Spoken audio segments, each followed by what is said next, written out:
భారతీయుడి ఛానల్కి స్వాగతం. జై శ్రీరామ్. ఈ మధ్య మన ఎక్స్టర్నల్ అఫైర్స్ మినిస్టర్ జైశంకర్ గారు రష్యా వెళ్ళారండి. రష్యా వెళ్ళి 5 రోజులు ఉన్నారు. నార్మల్గా జైశంకర్ ఒక్కరోజు ఉన్నా గొప్ప. చాలా బిజీ మనిషి, ఎక్కడ అనవసరంగా టైం వేస్ట్ చేయరు. ఏ దేశం వెళ్ళినా ఒక 1 డే మ్యాక్స్, మహా ఇంకా ఒక 1 డేలో పని అవ్వకపోతే 2 days. ఇప్పటిదాకా 5 days ఏ దేశంలో ఉన్నట్టు దాఖలా లేదు. ఈ ఎందుకున్నారు తర్వాత 5 days అతను ఉన్నప్పుడు వ్లాడిమిర్ పుతిన్, అతను ప్రెసిడెంట్ ఆఫ్ రష్యా, రుస్కీ ల్యాండ్, ఆయన ఈయన్ని కలిశాడు. నార్మల్గా అది ప్రోటోకాల్ ప్రకారం కలవరు. ఆయన ర్యాంక్ కార్డులో ఇప్పుడు మోదీ గారు వెళ్తే పుతిన్ వస్తాడు, ఈ ఎక్స్టర్నల్ అఫైర్స్ మినిస్టర్ వెళ్తే వాళ్ళ ఎక్స్టర్నల్ అఫైర్స్ మినిస్టర్ వస్తాడు. అవన్నీ బ్రేక్ చేసి, ప్రోటోకాల్స్ అన్ని బ్రేక్ చేసి, మన జయశంకర్ గారితో టీ తాగి టైం స్పెండ్ చేసి మీటింగ్ అరేంజ్ చేశారు. పుతిన్ నార్మల్గా ఎప్పటికీ కలవడండి. మొత్తం పెద్ద పెద్ద స్టేట్, ఇప్పుడు పాకిస్తాన్ ప్రైమ్ మినిస్టర్ వెళ్ళినా పట్టించుకోలేదు, ఇమ్రాన్ ఖాన్ వెళ్ళినా కూడా పెద్దగా పట్టించుకోలే. అలాంటిది జయశంకర్ గారిని కలిశాడంటే ఆయన మన మన మన జయశంకర్ గారికి ఇచ్చిన విలువ అంతా. పైగా ఒక ఆర్మ్స్ డీల్ అది చేస్తారు. Arms deal, manufacturing of arms, Russian arms ఇండియాలో మ్యానుఫ్యాక్చర్ చేయడానికి ఇద్దరు కలిసి జాయింట్గా పనిచేయడానికి అది డీల్ సాగుతుంది. తర్వాత ఇంకోటి, దీనివల్ల మెసేజ్ యుఎస్కి. యుఎస్ ఈ మధ్య నాటకం ఆడుతుంది కదా, వాడు పన్నుగడు టెర్రరిస్ట్ని పట్టుకుని వాడు ఏదో మా సిటిజన్, వాడు ఏదో మన ఇండియా వాడు ఏదో వాడిని అటాక్ ఇచ్చేస్తున్నట్టు, వాడిని చంపేస్తున్నారని జరుగుతుంది. మీకు తెలుసు, ఆ పన్నుగడిని పెట్టి మన మీద ప్రెషర్ పెడదామని చూస్తుంది యుఎస్.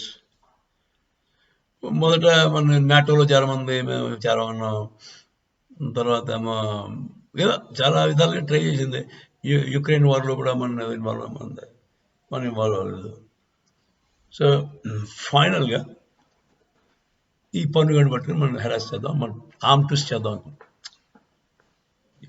ఎవరైనా చిన్న పిల్లలు అలా చేస్తే వాడు చేయి తిప్పితే వాడు ఆ నొప్పికి సరే చేస్తానులే అంటాడు, ఆ టైప్. కాకపోతే అదేం కుదరలేదు మోదీ గారి. దానికి రియాక్షన్ కింద కూడా ఉండొచ్చు, నువ్వు ఒకటే కదరా మాకు option, America is not the only option, మా పాత ఫ్రెండ్ ఉన్నాడు యుఎస్ఎస్ఆర్, ఇప్పుడు యుఎస్ఎస్ఆర్ కాదు రష్యా, వాళ్ళు మాకు రిలయబుల్ ఫ్రెండ్స్ అని చెప్పి అదొక చూపించడానికి అనుకుంటాం. ఇలా ఉండగా పుతిన్ మొన్న 28వ తారీఖు డిసెంబర్ 28న విపరీతమైన బాంబింగ్, ఎప్పుడు లేనంత బాంబింగ్ రెచ్చిపోయేసాడు యుక్రెయిన్ మీద. దాంతో యుక్రెయిన్ తాలూకు అమెరికన్స్ ఇచ్చిన ఏరియల్ మన మిసైల్స్ని డిటర్ చేసే మెషిన్ ఉంటుంది కదా, వీళ్ళనేమో ఇజ్రాయేల్ వాళ్ళు దాన్నేమో ఐరన్ డోమ్ మీద అంటారు. అలాంటిదే మిసైల్ రిపలెంట్ సిస్టమ్ ఒకటి అమెరికా వాడు ఇచ్చాడు. అది 100% సక్సెస్ రేట్. అంటే 100 మిసైల్స్ వస్తే 100 మిసైల్ని మధ్యలో ఇంటర్సెప్ట్ చేస్తారు. వేరే ఐరన్ డోమ్ ఇజ్రాయేల్ వాడిది 80% సక్సెస్ అన్నారు, చెప్పుకున్నారు. కథ అది ఫెయిల్ అయింది. యుక్రెయిన్ వాడు ఏం చెప్పాడు, మీరు ఇచ్చిన యాంటీ మిసైల్ సెక్యూరిటీ సిస్టమ్ పనిచేయలేదు. వాళ్ళు విపరీతంగా వేసిన మిసైల్స్ వచ్చాయి, బాంబ్ చేసి మొత్తం చాలా ప్రాణ నష్టం జరిగింది, బిల్డింగ్ పోయాయి, యుక్రెయిన్లో చాలా డ్యామేజ్ జరిగింది. దీనివల్ల ఏంటి, అమెరికా వాడు మిషన్ అది మావి చాలా మంచివి అని చెప్పుకుని అమ్ముకుంటాడు. పేరు గొప్ప, ఊరి దెబ్బ. వాడు చెప్పినంత మంచివి కావు, వాడు అడ్వర్టైజ్ చేసుకున్నంత మంచివి కావు. సో అదొక ప్రాబ్లం అమెరికాకి. సో ఇంకోటి, ఇప్పుడు రష్యా, నేను అనుకోవడం ఇప్పుడు మన జయశంకర్ గారిని 5 రోజులు ఉంచుకుంది, పైగా మోదీ గారిని కూడా రమ్మని ఇన్వైట్ చేసింది రష్యాకి. ఈ ఇయర్ 2024లో మోదీ గారు వెళ్ళే అవకాశం ఉంది. సో ఎందుకంటున్నాడంటే, అతను మోదీని బతిమాలుకుంటాడు రష్యా. ఈ యుక్రెయిన్ వార్ని ఎలాగో ఆపు, నెగోషియేషన్ చేయాలంటే అమెరికా సరిపోడు. అమెరికా వాడు దొంగ, వాడు ఆడిపోకుంటాడు. ఇప్పుడు సరైన పెద్ద మనిషి ఎవరు? మోదీ గారు.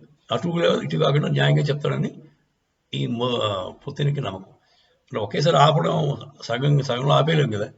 దానికి ఏదో పెద్ద మనిషి వచ్చి మీరు ఇలా ఉండండి, మీరు ఇలా ఉండని చెప్పి మీ ఉన్నది నువ్వు ఉంచుకో, నీకు ఉన్నది నువ్వు ఉంచుకో అని ఏదో వాళ్ళకి ఇద్దరికి సమతం అయ్యేలాగా చెప్పి క్లోజ్ చేయాలి డీల్. సో అలా చేయమని మోదీ గారిని బతమాలుకుంటాడు. మోదీ గారు వస్తే అవుతుందని వాడి నమ్మకం. సో మోదీ గారు ఆ పని చేశారంటే నోబెల్ పీస్ ప్రైజ్ ఇచ్చేయచ్చు అని మోదీకి.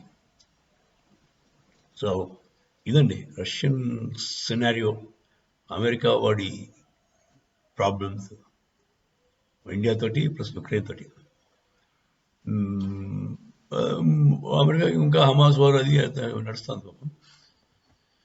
సో బేసిక్గా యుక్రెయిన్ వార్ స్టాప్ చేయడానికి పుతిన్ అంతసేపు మన ఎక్స్టర్నల్ అఫేర్స్ మినిస్టర్ జయశంకర్ గారిని డిటైన్ చేసినట్టు అనిపిస్తుంది. ఇంకోటి, ఈ ప్రోటోకాల్ బ్రేకింగ్ ఓన్లీ జయశంకర్ కాదండి, అజిత్ దోవల్ వెళ్ళినప్పుడు కూడా పుతిన్ వచ్చి అజిత్ దోవల్ తోటి టైం స్పెండ్ చేశాడు. మన లీడర్ తాలూకు స్టేచర్ తెలుస్తుంది అనమాట. Ajit Doval is an international spy, international James Bond of India అన్నాడు. ఏం జేమ్స్ బాండ్కి తీసిపోవడం, జేమ్స్ బాండ్ కంటే 10 రెట్లు ఎక్కువే అని అనుకోవాలి. అదండి. సో